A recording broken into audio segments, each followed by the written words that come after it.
जय श्री कृष्णा। जय श्रीमन नारायण। स्वागत है दोस्तों आप सभी का आपके चैनल जी जायसवाल यूट्यूब स्टोरी में। दोस्तों आज हम सुनेंगे वैशाख मास महात्म्य कथा अध्याय 17 के बारे में। आज इस वीडियो में हम जानेंगे दंतिला और कोहाला की कहानी। श्रुत कीर्ति ने कहा, हे सम्मान देने वाले, मैं वैशाख के सभी पवित्र संस्कारों के बारे में सुनकर पूरी तरह संतुष्ट नहीं हूँ, जो यहाँ और इसके बाद दोनों में लाभ पहुँचाते हैं।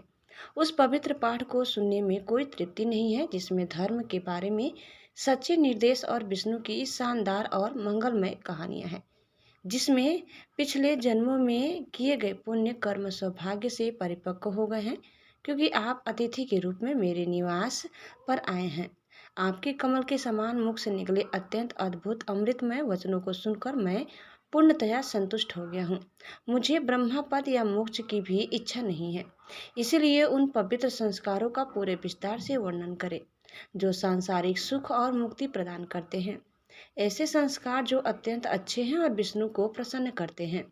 राजा द्वारा इस प्रकार पूर्व में कहे जाने पर महान यशस्वी श्रुतदेव मन में प्रसन्न हो गए और पुनः शुभ पवित्र अनुष्ठानों का वर्णन करने लगे। श्रुतदेव ने कहा, हे राजन सुनो, मैं पापों का नाश करने वाली कथा सुनाऊंगा। इसमें मेरे लिए वैशाख संस्कार है जिनकी चर्चा ऋषियों द्वारा अक्सर की गई है। पंपा के तट पर शंख नाम का एक बहुत प्रतिष्ठित ब्राह्मण रहता था। जब बृहस्पति ने सिंह राशि में प्रवेश किया तो वह शुभ नदी गोदावरी पर आए। पवित्र भीमरथी को पार करने के बाद वह कंटकाचल वन में पहुंचे। यह लोगों और पानी से रहित जगह थी। वैशाख के भयानक महीने में वह गर्मी से पीड़ित हो गया। दोपहर के समय वह ब्राह्मण एक पेड़ के नीचे बैठ गया। तभी दुष्ट आचरण वाला एक दुष्ट शिकारी हाथ में धनुष लिए वहां आया। वह सभी जीवित प्राणियों के प्रति दया से रहित था। वह दूसरे काल संहारक के समान था। पवित्र संस्कारों में दीक्षित ब्राह्मण अपने कानों में कुंडल पहनते थे। वह सूर्य के समान देदीप्यमान था। ब्राह्मण को देखते ही भयंकर स्वभाव वाले शिकारी ने उसे बांध लिया और कान की बालियां छीन ली। उसने उसकी चप्पलें, छाता, मोतियों की माला और जल पात्र छीन लिया। बाद में उन्होंने ब्राह्मण को यह कहते हुए छोड़ दिया, चले जाओ। ऐसा था भ्रमित बुद्धि का शिकारी। वह कंकरियों से भरे हुए धूप से झुलसे हुए उबड़ खाबड़ और जल रहित मार्ग पर चला। गर्मी से उसके पैर झुलस गए थे। उत्ताद यौन प्रवृत्ति वाला वह ब्राह्मण उन स्थानों पर आराम करते हुए धीरे धीरे चलता था जहाँ घास उगती थी और जमीन को ढक देती थी। कभी कभी वह तेजी से भागता था। कुछ स्थानों पर उसे राहत और प्रसन्नता हुई और कुछ स्थानों पर उसने दुखी होकर कहा, हाँ हाँ। इस प्रकार वह शीघ्रता से आगे बढ़ गया। जब सूर्य आकाश के मध्य में था तब ऋषि को कष्ट सहते हुए देखकर शिकारी, जो आमतौर पर धर्मपरायणता के विपरीत था और इरादे में दुष्ट था, को कुछ हद तक उन पर दया आ गई। उसने ऐसा सोचा, मैं उसे वह आरामदायक जूते दे दूंगा जो मैं दूसरे जंगल में ले गया था। इस बात को शिकारियों ने ठीक से मान लिया है कि सब कुछ उसी का है जो बलपूर्वक छीन लेता है और लूट लेता है। इसलिए मैं उसकी पीड़ा को कम करने के लिए सैंडल दे दूंगा। यदि इस नृत्य से कोई पुण्य मिलता है तो वह मेरा हो, इस पापी का हो। ये मेरे पैरों में दो घिसे पीटे सैंडल है, मेरा उनसे कोई लेना देना नहीं है, इसलिए मैं उन्हें दे दूंगा। उसने अपने मन में ऐसा निर्णय किया। तुरंत उसके पास गया और उन्हें उस उत्कृष्ट ब्राह्मण को दे दिया जिसके पैर गर्म कंकड़ से झुलस गए थे और बहुत परेशान थे। उन पादुकाओं को लेकर ब्राह्मण को अत्यंत आनंद प्राप्त हुआ। खुश रहो, उन्होंने शिकारी से कहा और उसे आशीर्वाद दिया। वास्तव में यह वह है जिसकी योग्यता परिपक्व हो गई है, क्योंकि उसने यह उपहार वैशाख के महीने में दिया था। विष्णु दुष्ट स्वभाव के शिकारी से भी प्रसन्न हो जाते हैं। अब मुझे जो खुशी है वह ऐसी है जैसे कि मैंने सब कुछ पा लिया हो। यह बात सुनकर शिकारी आश्चर्यचकित हो गया। उन्होंने ब्राह्मण की विद्वान धर्मनिष्ठ व्याख्याता से फिर से बात की, जो आपका है वह आपको दे दिया गया है। यह मेरे लिए कैसे श्रेयस्कर हो सकता है? तुम वैशाख की स्तुति करते हो और कहते हो हरि प्रसन्न हो जाते हैं। हे ब्राह्मण, मुझे बताओ कि यह वैशाख क्या है? हरि कौन है? धर्म का क्या अर्थ है। हे दया के भंडार सुनने के इच्छुक को क्या लाभ शिकारी की यह बात सुनकर शंख मन में प्रसन्न हो गया। उसने मन ही मन आश्चर्यचकित होकर बैसाख की पुनः स्तुति की। अब इस दुष्ट शिकारी ने मुझे जूते दिए हैं और अपनी सामान्य दुष्ट मानसिकता के विपरीत कार्य किया है। यह आश्चर्य की बात है, सभी पवित्र संस्कार अगले जन्म में अपना फल देते हैं, लेकिन बैसाख के पवित्र संस्कार मनुष्य को तुरंत एक क्षण में लाभ पहुंचाते हैं। शिकारी मन से दुष्ट और आचरण से दुष्ट है। सौभाग्य से सैंडल का दान करके उसने प्रकृति की पवित्रता प्राप्त कर ली है। जो अनुष्ठान विष्णु को प्रसन्न करता है, जो अनुष्ठान अशुद्धियों से रहित है, जो अनुष्ठान संतुष्टि देता है, केवल वही मनु और अन्य धर्म से परिचित लोगों के अनुसार धर्म है।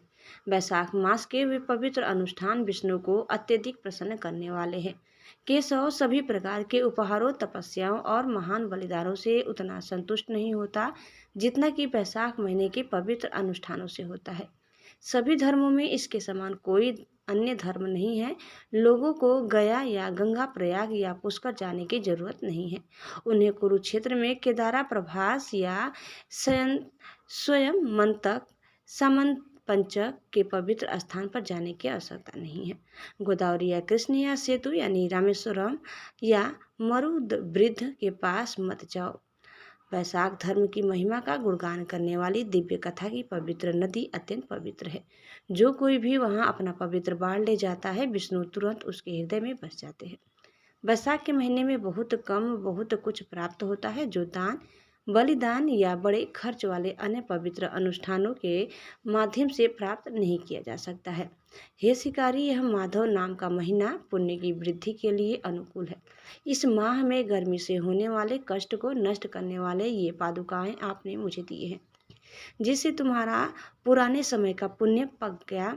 सामान्यतः हे शिकारी, प्रसन्न भगवान कल्याण का कारण बनेंगे, अन्यथा आपकी इस प्रकार की उत्कृष्ट प्रवृत्ति कैसे हो सकती है। जब ऋषि ऐसा कह रहे थे, तब मृत्यु के देवता द्वारा प्रेरित एक शक्तिशाली शेर एक बाघ को मारने के लिए क्रोधित होकर उस पर झपटा, परंतु भाग्य द्वारा वहां लाए गए एक हाथी को देखकर उसने उसे मारने का प्रयास किया।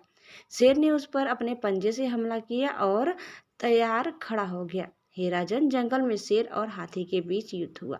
थक कर दोनों लड़ना बंद कर दिया और एक दूसरे की ओर देखते हुए खड़े हो गए। सौभाग्य से उन्होंने सुना कि नेक दिल ऋषि ने शिकारी से क्या कहा था। यह समस्त पापों का नाश करने वाला था। इस माह के महात्म्य को सुनकर उनका हृदय शुद्ध हो गया। वे अपने पापों से मुक्त हो गए। वे अपना शरीर त्यागकर तुरंत स्वर्ग चले गए। उन्होंने दिव्य रूप धारण कर लिया था। उन पर दैवी वस्त्रों का लेप किया गया था। वे एक दिव्य हवाई रथ में बैठे थे। उनकी सेवा दिव्य युवतियों द्वारा की जाती थी। अचानक वे शिकारी के सामने श्रद्धा से हथेलियां जोड़कर और सिर झुकाकर खड़े हो गए। पवित्र संस्कारों में व्याख्याता महान ऋषि उन्हें देखकर आश्चर्यचकित रह गए। वह निश्चल खड़ा रहा और बोला, तुम कौन हो? ऐसा कैसे हुआ कि आप निम्न जाति के जानवरों में पैदा हुए?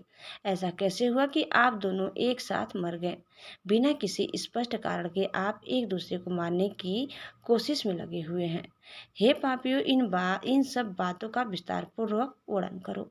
उस ऋषि के इस प्रकार अनुरोध करने पर उन्होंने इस प्रकार उत्तर दिया, हम ऋषि मातंग के पुत्र हैं, जिन्हें दंतिला और कोहाला कहा जाता है।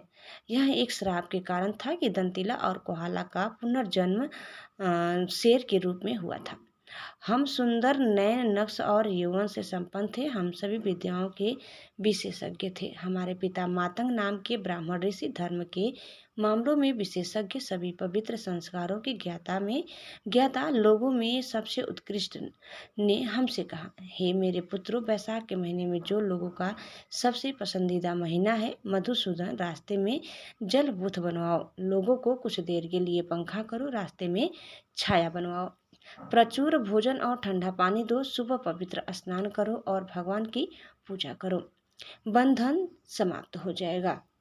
इस प्रकार हमें सलाह के विभिन्न शब्दों के माध्यम से सलाह दी गई। फिर भी हम सातिर थे। मैं दंतिला क्रोधित हो गया। यह कोहाला नाम का पुरुष मुझसे भी अधिक क्रोधी और घमंडी हो गया। हमारे पिता, जो धर्म के प्रति अत्यंत समर्पित थे, क्रोधित हो गए और उन्होंने हमें शाप दे दिया।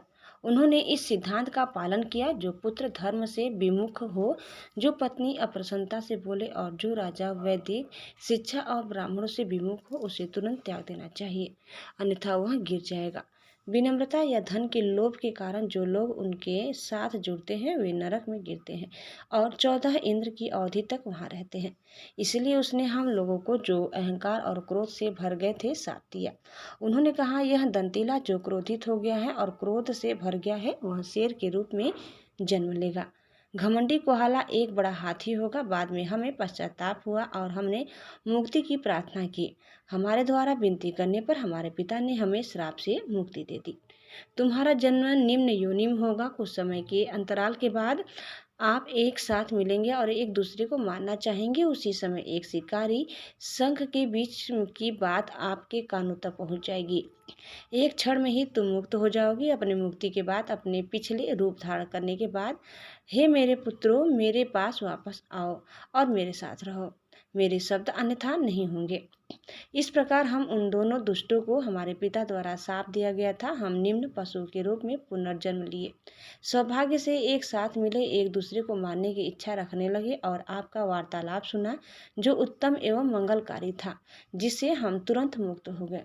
इस प्रकार उन्होंने सब कुछ बताया, महर्षि को प्रणाम किया और उनसे विदा ली। उनकी आज्ञा पाकर वे अपने पिता के पास गए। दया के भंडार ऋषि ने इस ओर संकेत करते हुए शिकारी से कहा, बैसाख की महिमा सुनने का महान लाभ देखो। थोड़ी देर सुनने से उन्हें मुक्ति मिल गई।